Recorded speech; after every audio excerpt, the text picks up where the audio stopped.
یہ بنیادی چیز ہے کہ نہ کوئی گھر بغیر امن کے آباد رہ سکتا ہے، نہ کوئی شہر بغیر امن کے آباد رہ سکتا ہے، نہ کوئی ملک بغیر امن کے آباد رہ سکتا ہے۔ گورنمنٹ کی ایجنسیاں، پولیس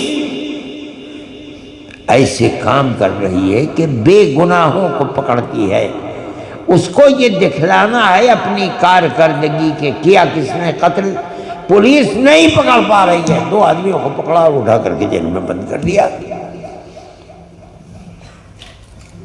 یہ ہندوستان کے اندر چل رہا ہے، ہم اس کے خلاف ہیں۔ یہ ملک کی بدقسمتی ہے کہ میڈیا، جو میڈیا خود کرمنل ہے، میں کہتا ہوں،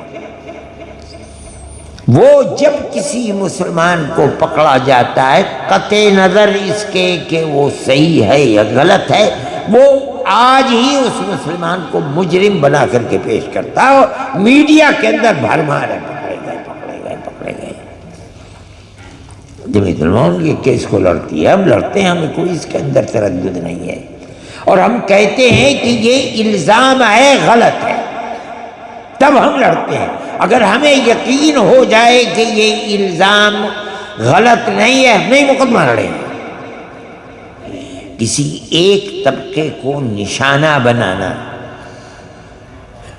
ملک کی سہولتوں سے محروم کرنا، ان کو خواہ مخواہ ملزم بنا کر جیلوں کے اندر ڈالنا، 20 25 30 سال سے جیلوں کے اندر سڑ رہے ہیں، مر رہے ہیں، مائیں روتی روتی اندھی ہو گئیں، باپ دنیا سے چلے گئے، نہ کھانے میں مزہ ہے، نہ رہنے میں مزہ ہے، نہ نیند آتی ہے۔ کیوں؟ اس لیے کہ جوان بیٹا جو گیا تھا اب وہ بڑھاپے کے اندر پہنچ گیا، اور اگر مر جاتا طبعی چیز ہے، سکون ہو جاتا، زندہ ہے اور جیل کے اندر ہے، ماں باپ بے چین ہے، اولاد بے چین ہے، بیوی بے چین ہے، 25 30 سال گزر گئے ہیں اور جیلوں کے اندر بند ہے، کسی الزام کا شکار ہے۔ جمعیت علماء کی جماعت ہے۔ ہم جب یہ کہتے ہیں کہ امن کو قائم کرو، ہم قرآن کی اس آیت سے استدلال کرتے ہیں۔ ابو الانبیاء، انبیاء کے باپ دادا حضرت ابراہیم علیہ نبی جناب علیہ السلام کی اس دعا سے لیتے ہیں کہ خدا کی رحمتوں کا ساری دنیا سے سمٹ کر آنا، اس کی اولین شرط یہ ہے کہ امن ہو۔ میرے بھائی، ہم اس امن کی اس دعوے کو، اس مطالبے کو اپنے ملک کے اندر ہمیشہ سے ضروری سمجھتے ہیں، لیکن ہم آج پہلے کے مقابلے میں زیادہ ضروری سمجھتے ہیں۔ امن ہر وقت ضروری ہے، امن نہیں ہوگا تو گھر اور ملک آباد نہیں رہ سکتا، کاروبار نہیں ہو سکتا، آمد و رفت نہیں ہو سکتی، چین و سکون کے ساتھ فیکٹریاں نہیں چل سکتی۔ یہ ایسی چیز ہے جس کے لیے کسی دلیل کی ضرورت نہیں ہے۔ ہم یہ کہتے ہیں کہ اگر آباد رکھنا ہے، پیٹ بھرنا ہے، چین و سکون کے ساتھ رہنا ہے، چوری اور ڈکیتی سے رہنے والوں کو محفوظ رکھنا ہے، سب سے بنیادی شرط وہی ہے جو ہزاروں سال پہلے اللہ کے نبی نے جس دعا کو مانگا تھا، اے اللہ امن عطا فرمائیے۔ ہمارے ملک کے اندر بھی یہی چیز ہے، ایک ایسی کھلی ہوئی چیز ہے جس کے لیے کسی دلیل کی ضرورت نہیں ہے، مگر ملک کے اندر امن و امان نہیں ہے۔ اس حقیقت کو لوگوں نے چھوڑ دیا، حکومتوں نے چھوڑ دیا، فرقہ پرست ذہنیت نے چھوڑ دیا۔ جمعیت علماء اپنے اس نقطے کے اوپر قائم ہے کہ بغیر امن کے ملک آباد نہیں رہ سکتا۔ میں اسے الزام کہتا ہوں۔ لوگ یہ کہتے ہیں کہ جمعیت علماء قصوروار ہے، وہ مجرم لوگوں کی پناہ گاہ بنی ہوئی ہے، ان کے الیکشن لڑتی ہے، کورٹ کے اندر جاتی ہے۔ میں کہتا ہوں یہ کہنے والے اندھے ہیں۔ ملک نے حق دیا ہے کہ جس انسان کے اوپر کوئی الزام ہو اس انسان کو یہ حق دیا ہے لوور کورٹ میں، ہائی کورٹ میں، سپریم کورٹ میں اپنی بپتا کو لے کر کے جائے، وکلاء کو اختیار کرے۔ اگر نہیں ہے کسی کے پاس اپنے دل کی صفائی کرنے کے لیے، زندگی کی صفائی، ہمارے ملک کا دستور یہ بتاتا ہے گورنمنٹ اس کو وکیل دے گی تاکہ وہ اپنی صفائی کو پیش کر سکے، اور جج یہ فیصلہ کرے گا کہ یہ اپنا اس کا موقف اور اسٹینڈ صحیح ہے یا غلط ہے، اسی کے اوپر اس کو یا بری کیا جائے گا اور یا اس کو سزا دی جائے گی۔ جمعیت علماء ان لوگوں کی مدد کرتی ہے جن کے پاس پیسہ نہیں ہے، غریب لوگ ہیں، ان کے اوپر الزام ہے اور ہم دلیل اس کی دیتے ہیں۔ ہم نے کیس لڑے ان لوگوں کے بھی کہ جو لوور کورٹ میں ان کو پھانسی دے دی گئی، پھر گئے ہائی کورٹ نے بھی پھانسی کی تصدیق کر دی، پھر گئے سپریم کورٹ، ہم نے مقدمہ رات سب کے سب باعزت بری ہو گئے۔ اس کا مطلب کیا ہے؟ کھلا ہوا مطلب ہے کہ یہ لوگ غلط پھانسے گئے، ثبوت نہیں ہے۔ کورٹ کے جن لوگوں نے ان کو پھنسوایا ہے وہ غلط ہے، جو ان کو پھانسی کی سزا دے رہے ہیں سپریم کورٹ کی نظر میں وہ سزا غلط ہے، اس کے ثبوت فراہم نہیں ہے، اس کے باوجود انہیں پھانسی کی سزا دی جا رہی ہے۔ سپریم کورٹ کے سامنے یہ ذہن بالکل چیز صاف ہو گئی، انہوں نے سب کو باعزت بری کر دیا۔ 12 13 14 سال سے جیل میں رہنے والوں کو باعزت بری کیا۔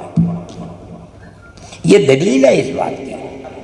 ہم خواہ مخواہ ویسے نہیں رہ رہے۔ جمعیت علماء کہ ہمارے پاس کوئی پیسہ ویسا نہیں ہے، اگرچہ یہ لوگ کہتے ہیں کہ انہوں نے حلال کمیٹی بنا رکھی ہے، اس کے پیسے سے یہ دہشت گردوں کی کیس لڑتے ہیں، لہذا اس حلال کمیٹی کے کاروبار کو بند کراؤں گا۔ ہم کہتے ہیں یہ بھی ذہنیت فرقہ پرست ذہنیت ہے۔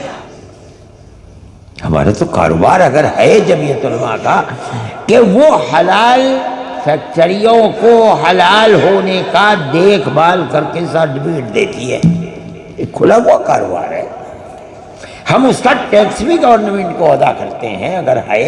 ہماری جو بمبئی کی یونٹ ہے اس نے اس کاروبار کو کیا ہے، اور وہی ہمارے سینکڑوں مقدمات، سینکڑوں، میں غلط نہیں کہہ رہا ہوں، سینکڑوں مقدمات جو لوور کورٹ، ہائی کورٹ اور سپریم کورٹ میں بڑے بڑے وکیلوں کو 13 لاکھ روپے ہم دیتے ہیں، جمعیت علماء دیتی ہے۔ کہاں سے دیتی ہے؟ حلال سے دیتی ہے یا لوگ چندہ دیتے ہیں، مسلمان دیتے ہیں، ان کے اوپر خرچ کر دیا۔ ہمارا کاروبار بھائی ایک ہاتھ سے لیا دوسرے ہاتھ سے خرچ کر دیا، ہمارے پاس کوئی سرمایہ نہیں ہے۔ ہم یہ کام کر رہے ہیں اور کرتے ہیں، اسی بنیاد پر کرتے ہیں کہ ملک میں امن و امان نہیں ہے۔ ہم نے اس ملک کے لیے 150 سال تک قربانیاں دی ہیں، دار و رسد پھانسیوں کے تختوں کو چوما ہے، قتل ہوئے ہیں ہمارے بڑے بڑے اکابر، کالے پانی کے اندر جا کر کے وہیں مر گئے، قبر بن گئی ان کی۔ ہماری ایک تاریخ ہے۔ آج وہ لوگ کہ جنہوں نے ایک کوڑی کے برابر ملک کی آزادی میں خدمت نہیں کی، وہ آنکھ دکھلاتے ہیں ان کو جن کی زندگی قوم کی خدمت اور ملک کی خدمت میں، ہم اسے قبول نہیں کرتے ہیں۔ سارا کرناٹک کا الیکشن مسلم دشمنی کے اوپر گورنمنٹ نے لڑا ہے،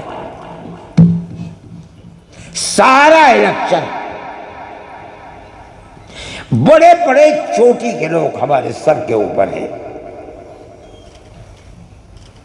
ہم ان کا احترام کرتے ہیں، مگر سیاست خراب ہو کہ کوئی چیز سارے الیکشن میں لگتا تھا کہ مسلمان ملک کو برباد کر رہا ہے، لہذا مسلمان کو کسی طرح کاٹ دو، مار دو، برباد کر دو، اپاہج ہونا دو، اور یہ جب ہی ہو سکے گا جب بی جے پی کی سرکار بنے گی۔ کانگریس نے یہ اپنے مینیفیسٹو میں دیا کہ ہم بجرنگ دل پر پابندی لگائیں گے، پاپولر فرنٹ کے اوپر پابندی لگائیں گے۔ مسلمان نے کانگریس کے اس اقدام کو ملک کی سلامتی کے لیے بنیاد سمجھا۔ صرف مسلمان ہی نہیں، عیسائیوں نے بنیاد سمجھا، صرف عیسائی نہیں، ہندوؤں نے جو سمجھدار ہیں، پڑھے لکھے ہیں، انہوں نے ملک کی سلامتی کے لیے اس اعلان کو بنیاد سمجھا۔ سب نے مل کر، مسلمانوں نے 95% مل کر کے کانگریس کو ووٹ دیا، عیسائیوں نے ووٹ دیا، ہندوؤں نے ووٹ دیا۔ وہ لوگ جو 5 سال سے ملک کے اندر نفرت کی سیاست کر چن چن کر کے اقتدار کی کرسی سے دھکے دے کر کے باہر کر دیا۔ یہ کیا چیز ہے؟ ملک کے اندر امن پسندی زندہ ہے، پیار و محبت زندہ ہے، یہ بہت بڑی چیز ہے۔ سمجھتے ہیں ملک کی سالمیت کی بنیاد یہی ہے، بغیر اس کے ملک سالم نہیں رہ سکتا۔ میں یہ سمجھتا ہوں کہ ملک کے ہر طبقے پورے صوبے کے اندر یا تو اپنی پالیسی کو ارباب اقتدار بدلیں، پیار و محبت کے اسٹیج پر آئیں، اور نہیں تو ملک کے بسنے والوں کو خود فیصلہ کرنا چاہیے۔ ہمارا ماننا ہے، میں نے آپ کو قرآن سے پیش کیا کہ بغیر امن و امان کے ملک زندہ نہیں رہ سکتا، نہیں رہ سکتا، نہیں رہ سکتا۔ میں کوئی اکثریت اور اقلیت کی بات نہیں ہے، جمعیت علماء کا یہ پیغام ہے، جمعیت علماء اس کو صحیح سمجھتی ہے۔ ہم جو بات کہہ رہے ہیں وہ صحیح ہے، 100% صحیح ہے۔ امن و امان کو کس طرح؟ نفرت کی سیاست سے امن و امان زندہ نہیں رہ سکتا، پیار و محبت کی سیاست سے زندہ رہے گا۔ ملک برباد، ملک ہمارا ہے، ہم ہمیشہ سے اس ملک میں رہتے ہیں، مذہبی اعتبار سے بھی ملک ہمارا ہے۔ لوگ تو پاگل ہیں، جانتے نہیں ہیں نہ ملک کی تاریخ کو۔ میں نے یہ بات رامدیرا گراؤنڈ میں کہی تھی، نہ مذہب کی تاریخ کو جانتے ہیں، انہیں کچھ پتہ ہی نہیں ہے۔ کہتے ہیں کہ مسلمان کا مذہب عرب کا ہے۔ ارے پاجاموں دھوتی، تمہیں پتہ ہی نہیں ہے کچھ عرب کا ہے؟ سب سے پہلی آواز لا الہ الا اللہ کی ہندوستان کی دھرتی سے اٹھتی ہے۔ یہ ہمارا ایمان ہے کہ اللہ کے سوا کوئی اللہ نہیں ہے۔ کون کہہ سکتا ہے؟ ہمارے دل و دماغ کے اندر پیوست ہے مذہب، دین، عقیدہ۔ اس عقیدے کا مطالبہ ہم سے یہ ہے کہ قطع نظر اس کے کہ اس کا مذہب کیا ہے، انسان ہے، ہمارا بھائی ہے، ہمیں اس کے ساتھ حسن معاملہ کرنا چاہیے۔ آپ میں اکثریت مذہبی لوگوں کی ہے۔ میں یہ کہتا ہوں، میں جو بات کہہ رہا ہوں قرآن و حدیث سے کہہ رہا ہوں۔ آپ کا ایمان مکمل ہے یا نہیں ہے، علامت اس کی اونچا پاجامہ گول ٹوپی نہیں ہے، اس کی علامت ہے کہ آپ کا معاملہ، رہن سہن دوسرے آدمیوں کے ساتھ کیسا ہے۔ اگر آپ کا دل صاف ہے، آپ ہر آدمی کے لیے وہ چاہتے ہیں جو آپ اپنے لیے، اپنی اولاد کے لیے چاہتے ہیں، اگر اس کو اور اس کی اولاد کے لیے تب آپ پکے مومن ہیں، ورنہ چلہ دینے سے پکا مومن نہیں ہوتا آدمی۔ وأصحابه وأهل بيته وبارك وسلم كما تحب وترضى عدد ما تحب وترضى۔ اے اللہ ہم سب حاضرین کو ہمارے مقاصد حسنہ میں کامیابی عطا فرما۔ اے پروردگار پریشان حال لوگوں کی پریشانی کو دور فرما۔ اے اللہ جو بیمار ہیں ان کو شفا عطا فرما۔ ہمارے اس اجتماع کو جس مقصد کے لیے کیا گیا اس میں کامیابی عطا فرما۔ اے اللہ سب کو رزق حلال عطا فرما، ہر حرام سے نفرت پیدا فرما، حرام سے حفاظت فرما۔ اے اللہ ہمارے بچوں کو بچیوں کو حیاء ایمانی عطا فرما، عفت و پاک دامنی عطا فرما۔ ہم کو ہماری اولاد کو قول ثابت کلمہ لا الہ الا اللہ محمد الرسول اللہ پر تثبیت عطا فرما۔ اے اللہ قائم فرما، قوت عطا فرما۔ اے پروردگار ہماری پرانی تاریخ کو زندہ و جاوید فرما، پیار و محبت کی تاریخ کو زندہ و جاوید فرما۔ اے اللہ جہاں بھی مسلمان، ہندو اور دوسری قومیں اقلیتیں جہاں بس رہی ہیں، اے اللہ سب بسنے والوں میں الفت، پیار، محبت، ایک دوسرے کے ساتھ تعاون کی قدیم اور پرانی فدا کو زندہ و جاوید فرما دے۔ اے اللہ ہمیں خدمت کا موقع عطا فرما۔ اے اللہ مذہب سے اوپر اٹھ کر انسانیت کی بنیاد پر اپنے ملک کے خدمت کرنے کا موقع عطا فرما۔ اے پروردگار جو لوگ نفرت کی سیاست کر رہے ہیں، امن و امان کو غارت کر رہے ہیں، مذہب کی بنیاد کے اوپر نقصان پہنچا رہے ہیں، اے اللہ انہیں نامراد فرما، ناکام فرما، اور ملک کے اندر پیار و محبت کی سیاست اور نظریے کو زندہ و جاوید فرما۔ اے اللہ وقت آئے تو مغفرت فرما اور اپنی جنت میں جگہ عطا فرما۔ نبی کریم علیہ السلام کی شفاعت میسر فرما۔